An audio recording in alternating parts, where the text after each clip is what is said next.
Hello दोस्तों, मेरे channel में आपका स्वागत है। आज की कहानी है बड़े पापा।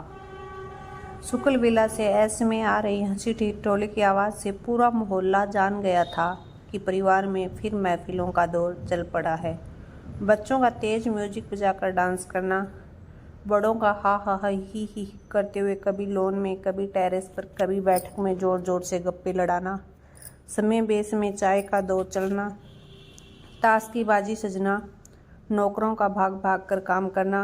पिछले 2 दिनों से वहाँ यही सीन चल रहा था। ऐसा दृश्य हर साल गर्मियों की छुट्टियों में उत्पन्न हो जाता था, जब इस कोठी की दोनों बेटियां अपने अपने बाल बच्चों संग छुट्टियां बिताने मायके आती थी।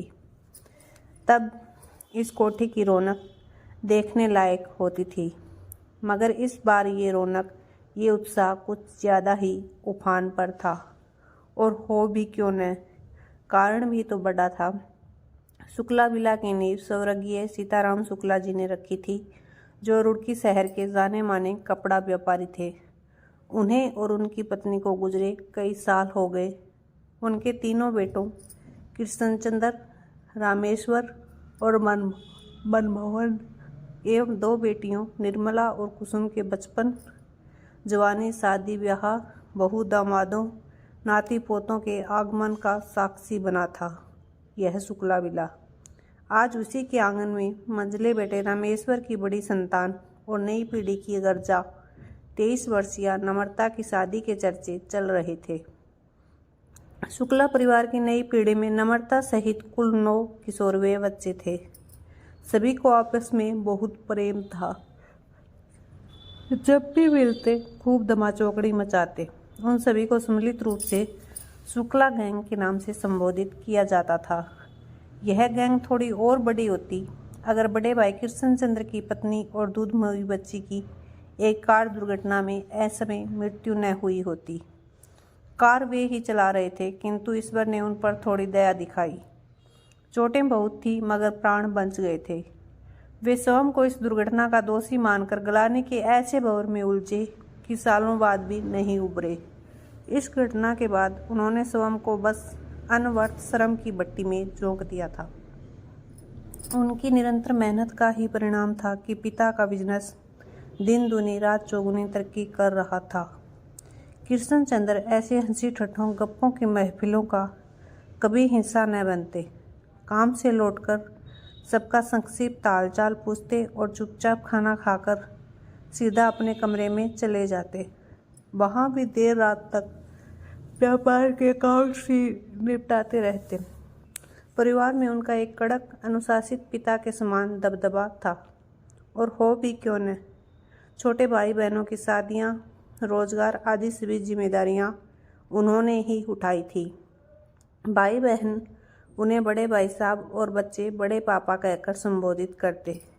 आज भी कुछ ऐसा ही हुआ। उनके घर में आते ही सभी शालीनता की मूर्ति बनकर बैठ गए। उन्होंने सबके हालचाल पूछे, खाना खाया और अपने कमरे की तरफ रुख कर लिया। उनके जाते ही सभी मिल बैठकर 4 दिन बाद होने वाली रोके की रस्म की प्लानिंग करने लगे।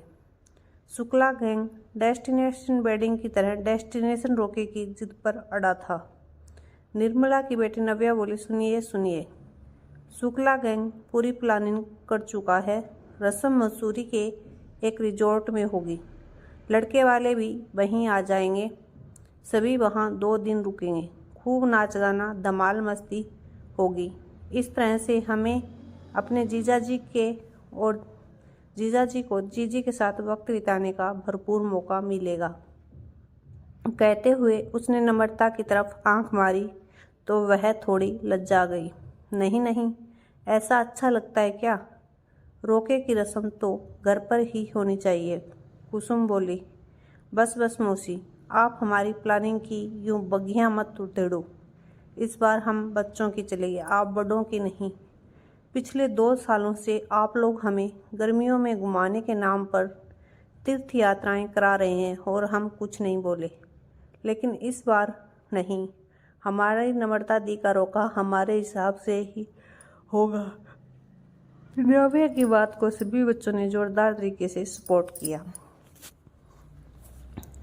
अरे अरे रुको जरा, प्रोग्राम अकेले हमारा थोड़े ही है, लड़के वालों की भी तो सहमति चाहिए, उनसे भी तो बात करनी पड़ेगी। नम्रता के चाचू मनमोहन ने अपना पक्ष रखा। आपको वो सब सोचने की ज़रूरत नहीं है मामू, हमने जीजा जी से बात कर ली है, वे भी हमारे इस आइडिया से खुश हैं। और हाँ, हम रिजॉर्ट मैनेजर और इवेंट प्लानर से भी बात कर चुके हैं, सब कुछ फाइनल है। आपको तो बस किराए और कैश का इंतज़ाम करना है, बाकी सब हम संभाल लेंगे। नव्या पूरे शुक्ला गैंग की तरफ से हाथ नचाते हुए बोली। सब बड़े सिर पकड़कर बैठ गए। बाप रे, आजकल के बच्चे रॉकेट से भी तेज़ है। कुसुम मौसी के कमेंट पर नव्या तपाक से बोली, सही पकड़े हैं। तो सब हंसने लगे। ठीक है, हमें कोई आपत्ति नहीं, पर एक बार जरा अपने बड़े पापा से भी तो पूछ कर देख लो। कन्वेंस में संभाल लूँगा, मगर कैश तो वहीं से निकलवाना है। नम्रता के पिता रामेश्वर बोले। उनका नाम आते ही सबको जैसे सांप सूंघ गया। बड़े पापा क्यों मना करने लगे? मुझे पूरा यकीन है उन्हें इसमें कोई आपत्ति न होगी। नम्रता का स्वर आश्वस्त था। हाँ दी, उन्हें भला क्यों आपत्ति होने लगी? अगर उनकी लाडली भतीजी की बात हो तो सारी आपत्तियां विपत्तियां हवा हो जाती है। ये सब तो हम बाकी बंचे खुचे प्राणियों के समय ही निकल के आती हैं। नम्रता के चचेरे भाई राघव की बात पर जब पूरे शुक्ला गैंग ने हाँ में हाँ मिलाई तो नम्रता चिढ़कर मुंह फुलाकर बैठ गई। बात गलत भी नहीं थी। बड़े पापा का नम्रता से कुछ विशेष लगाव था, जो मौके बेमौके जाहिर हो ही जाता। बाकी बच्चों के साथ सख्त कायदे कानून से पेश आने वाले बड़े पापा नम्रता की बात आते ही मोम की तरह पिघल जाते। इसका एक सबूत तो तब देखने को मिला था जब नम्रता का आईआईटी में सिलेक्शन हुआ था। पूरा परिवार चाहता था कि नम्रता रुड़की आईआईटी में ही पढ़ाई करें, इस तरह वह घर में रहकर इंजीनियरिंग कर लेगी, मगर उसने मुंबई आईआईटी जाने की जिद पकड़ी थी। ऐसे में उसने अपने मन की बात बड़े पापा को बताई तो वे सबको अपना फरमान सुनाते हुए बोले, घर में यह सबसे समझदार बच्ची है, अगर इसने आईआईटी मुंबई जाने का फैसला लिया है तो कुछ सोच समझ कर ही लिया होगा, इसे जाने दो। यह सुनकर सब हैरान रह गए। बाकी बच्चे तो नम्रता के मुकाबले नासमझ ठहराए जाने पर ईर्ष्या से जल उठे। बड़े पापा के सपोर्ट से नम्रता आईआईटी मुंबई से पास आउट होकर निकली और दिल्ली की एक कंपनी में ज्वाइन कर लिया। दूसरी बार उनका लगाव तब देखने को मिला जब नम्रता ने अपने विजातीय सहकर्मी आयुष से प्रेम विवाह करने की ठानी। एक बार फिर पूरा परिवार उसके विरुद्ध हो गया, मगर बड़े पापा ने आयुष की छानबीन कराई, उसके परिवार से जाकर मिले और अकेले ही रिश्ता पक्का कराए। घर आकर कहा, जिसमें बेटियों की खुशी हो वही करना चाहिए। एक बार फिर उनकी बात सबको स्वीकारनी पड़ी। इन्हीं पूर्व अनुभवों ने नम्रता को आश्वस्त कर दिया था कि बड़े पापा उसका यह आग्रह भी मान लेंगे, मगर वह स्वयं अपने रोके की योजना कैसे बताती, सो यह जिम्मेदारी निर्मला बुआ के कंधों पर डाली गई। उन्होंने बड़े भाई साहब से बात की और बेबाकी बिना किसी किंतु परंतु के तैयार हो गए। साथ ही यह भी कह डाला, ध्यान रहे इंतजाम में कोई कमी न रह जाए, जो भी खर्चा हुआ उसकी व्यवस्था मैं कर दूंगा। निर्मला ने सबको यह खुशखबरी सुनाई तो उनके चेहरे खिल उठे। बस एक ही बात है जो खटक रही है, निर्मला बोली तो सबके चेहरे पर प्रश्न चिन्ह लग गया। बड़े भाई साहब हमारे साथ मंसूरी नहीं आ पाएंगे, कह रहे थे बिजनेस में कुछ ज़रूरी डीलिंग चल रही है, तो किसी को तो देखनी पड़ेगी। तुम लोग जाओ, मैं यहाँ संभाल लूँगा। ओहो, भाई साहब भी ना हमेशा ऐसा ही करते हैं। मुझे तो याद ही नहीं कि कभी वे हमारे साथ कहीं बाहर गए हो। रामेश्वर के स्वर से नाराज़गी फूट रही थी। वो भी क्या करें, सारा व्यापार वही तो संभालते हैं, कितने काम रहते हैं उन्हें। कुसुम की बात दोनों भाइयों को तंज की तरह चुभ गई। बात सही भी थी। सारा बोझ बड़े भाई साहब के कंधों पर डालकर सभी अपने संपन्न जीवन का आनंद उठा रहे थे। दोनों भाई सहयोग करते थे, मगर किसी सहायक से ज़्यादा नहीं। अपनी पत्नी और बच्ची को खोने के बाद बड़े भाई साहब काम में डूब गए और दोनों भाइयों ने बजाय उन्हें उबारने के अपने अपने कंधे के बोझ भी उनके ऊपर डाल दिए और खुद जिम्मेदारियों से मुक्त होते चले गए। हमेशा की बात अलग थी, पर यह नम्रता के रोके की बात थी। अगर नम्रता की जगह उनकी अपनी बेटी होती तो। कहते कहते नम्रता की माँ रुक गई। अरे भाभी, दुखी ना हो, हम हैं ना, हम सब संभाल लेंगे। भाई साहब वैसे भी कहीं आते जाते नहीं हैं, इसीलिए उनसे कुछ कहना सुनना बेकार ही है। सालों से ऐसे ही चल रहा है और आगे भी ऐसा ही चलेगा। तुम उनके बारे में सोचकर जी छोटा मत करो। अब तो रोकी की तैयारी के बारे में सोचो। सिर्फ 4 दिन बचे हैं। मनमोहन के समझाने पर बड़े भाई साहब के न चलने की बात को हमेशा की तरह सबने स्वीकार कर लिया। दिन तेजी से गुजरने लगे। सभी अपनी अपनी तैयारियों में जुटे थे, नम्रता भी। लेकिन इस बात से वह अंदर ही अंदर दुखी थी कि उसके रोके पर बड़े पापा साथ नहीं होंगे। आज रात जब वह सोने की कोशिश कर रही थी तो बचपन से लेकर अब तक की वे समस्त मधुर स्मृतियाँ उसकी नज़रों के आगे तैरने लगी, जो बड़े पापा से जुड़ी थी।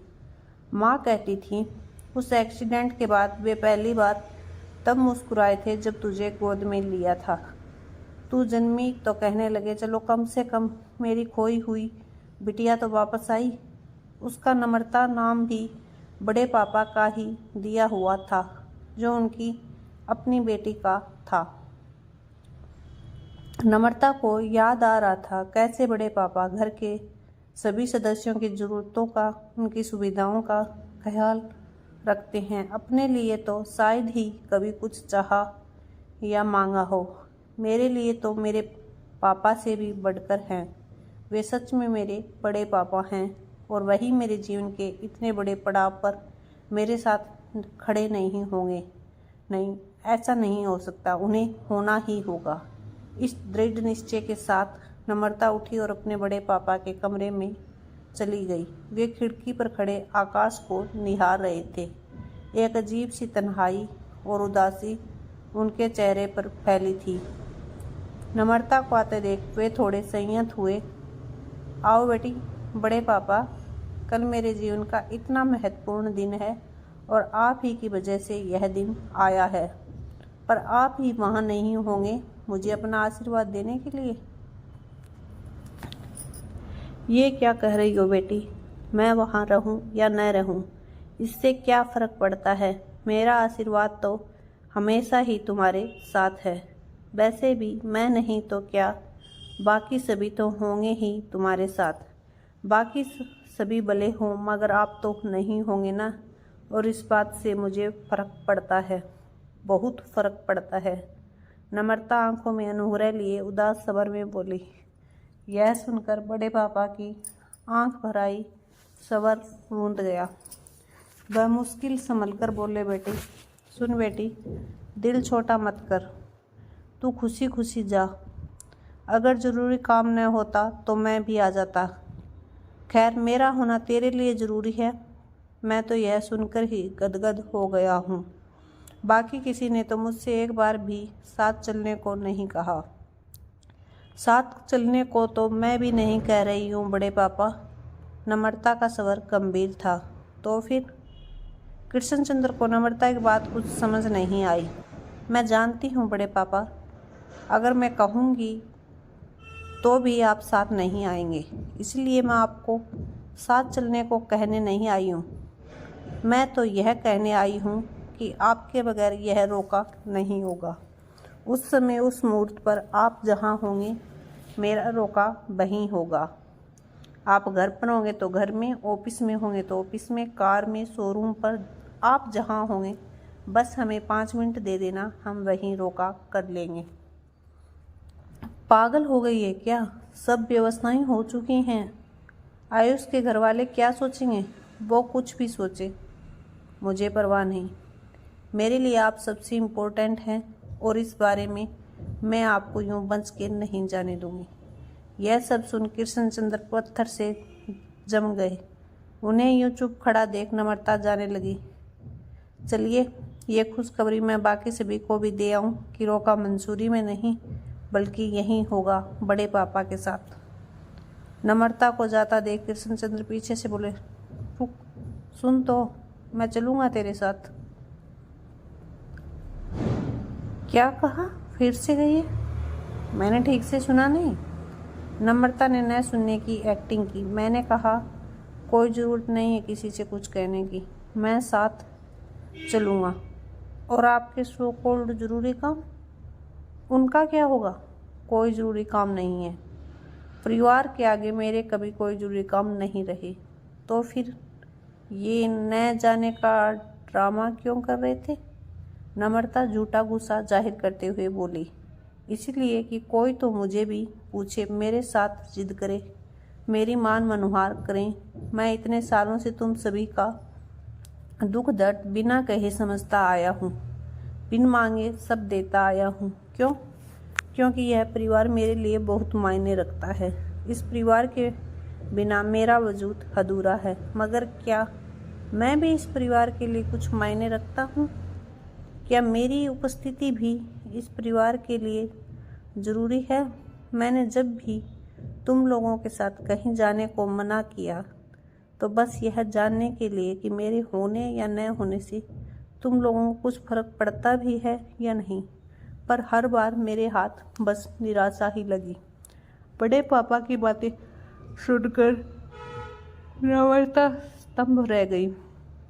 ये क्या कह रहे हैं बड़े पापा? आप हम सभी के लिए बहुत मायने रखते हैं। नहीं, सभी के लिए नहीं, वरना जब भी मैंने किसी फैमिली आउटिंग या फंक्शन पर आने में असमर्थता जताई तो क्या किसी ने मुझे साथ चलने के लिए मनाया? किसी ने कहा कि आप नहीं जाएंगे तो हम भी नहीं जाएंगे?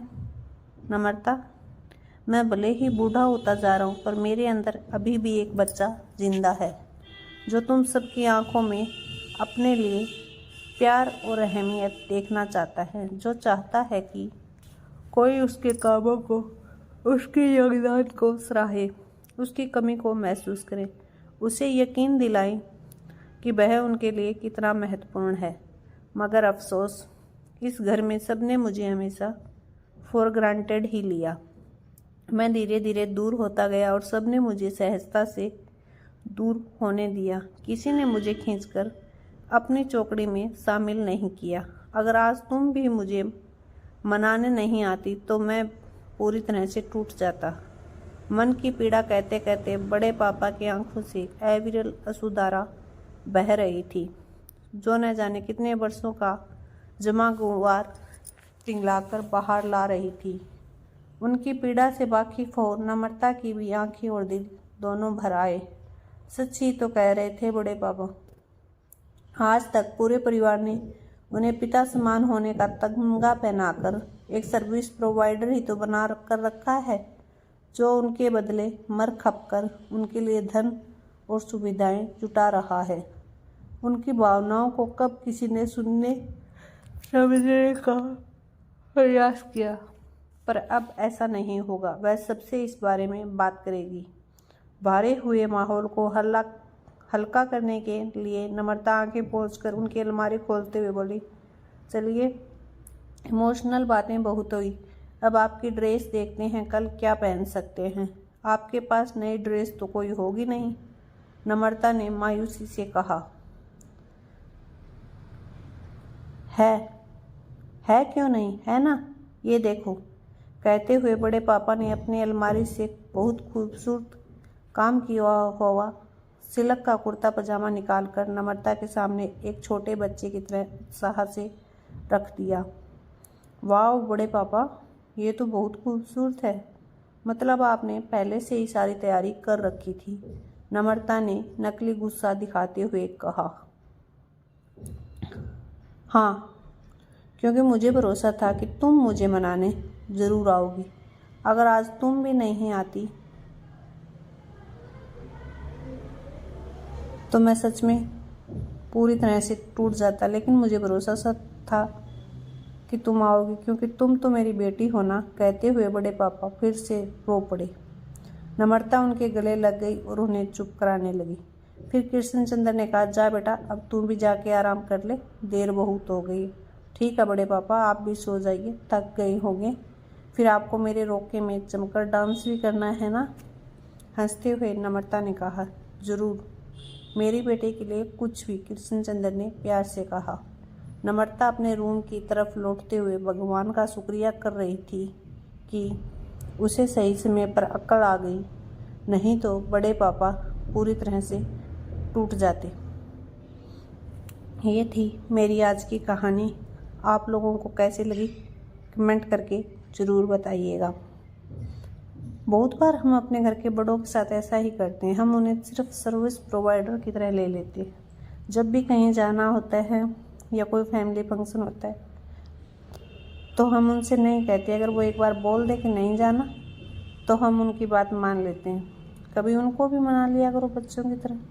जब हम बच्चों को मनाते हैं तो उनको मनाने में क्या समस्या है।